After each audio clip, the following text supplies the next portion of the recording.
भक्त धन्ना जी का जन्म मुंबई के पास धुआन गांव में एक जाट घराने में हुआ। वे उनके माता पिता कृषि और पशुपालन करके अपना जीवन यापन करते थे। वे बहुत निर्धन थे। जैसे ही धन्ना बड़ा हुआ उसे भी पशु चराने के काम में लगा दिया। वह प्रतिदिन पशु चराने जाया करते। गांव के बाहर ही कच्चे तालाब के किनारे एक ठाकुर द्वार था, जिसमें बहुत सारी ठाकुरों की मूर्तियां रखी हुई थी। लोग प्रतिदिन वहां आकर मत्था टेकते थे, वह भेंट अर्पण करते। धन्ना पंडितों को ठाकुरों की पूजा करते, स्नान करवाते, वह घंटियां खड़काते रोज देखता। अल्प बुद्धि का होने के कारण वह समझ नहीं पाता।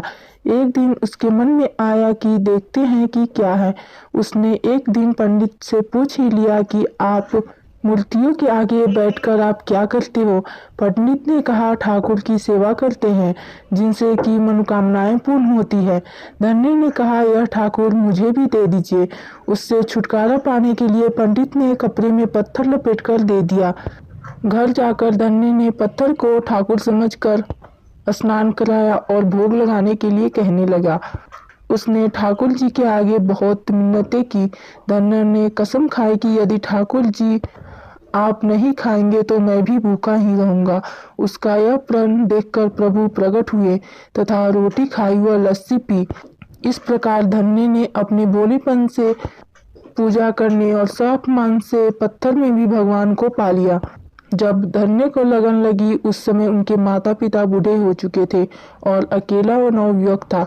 उसे ख्याल आया कि ठाकुर जी की पूजा से खुश करके यदि सब कुछ हासिल किया जा सकता है तो उसे अवश्य ही यह करना होगा, जिससे घर की गरीबी चली जाए तथा सुख आए। ऐसा सोचकर ही वह पंडित के पास गया।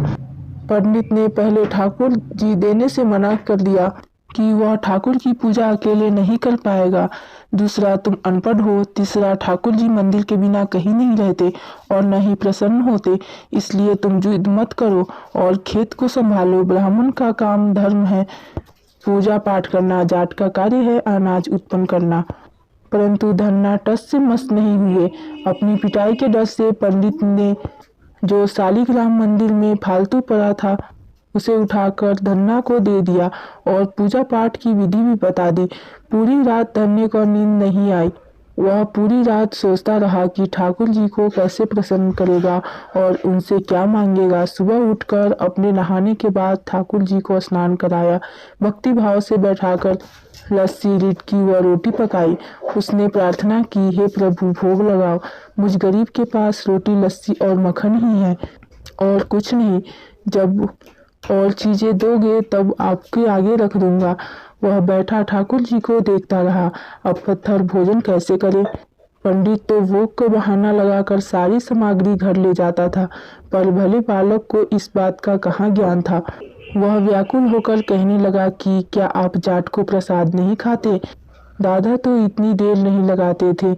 यदि आज आपने प्रसाद न खाया तो मैं मर जाऊंगा, लेकिन आपके बगैर नहीं खाऊंगा। प्रभु जानते थे कि यह मेरा भक्त निर्मल मन है, छल कपट नहीं जानता। अब तो प्रकट होना ही पड़ेगा। 1 घंटा और बीतने के बाद धन्ना क्या देखता है कि श्री कृष्ण रूप भगवान जी रोटी मक्खन के साथ खा रहे हैं और लस्सी पी रहे हैं। भोजन खाकर प्रभु बोले, धन्य जो इच्छा है मांग लो, मैं तुम पर प्रसन्न हूँ। धन्य ने हाथ जोड़कर विनती की, जो तुम्हारी भक्ति करते हैं तो उनके कार्य संवार देता है। मुझे गेहूं, दाल व घी दीजिए, मैं खुश हो जाऊंगा। यदि जूता, कपड़े, 7 प्रकार के अनाज, गाय या भैंस, सवारी करने के लिए घोड़ी तथा घर के देखभाल करने के लिए सुंदर नारी मुझे दे। धन्य के यह वचन सुनकर प्रभु हंस पड़े और बोले, यह सब वस्तुएं तुम्हें मिल जाएगी। प्रभु बोले, अन्य कुछ? प्रभु, मैं जब भी आपको याद करूं आप दर्शन दीजिए, यदि कोई जरूरत हुई तो बताऊंगा। तथास्तु, भगवान ने उत्तर दिया। हे प्रभु, धन्ना आज से आपका आजीवन सेवक हुआ, आपके अलावा किसी अन्य का नाम नहीं लूंगा। धन्ना खुशी से दीवाना हो गया। उसकी आंखें बंद हो गई। जब आंखें खोली तो प्रभु वहां नहीं थे।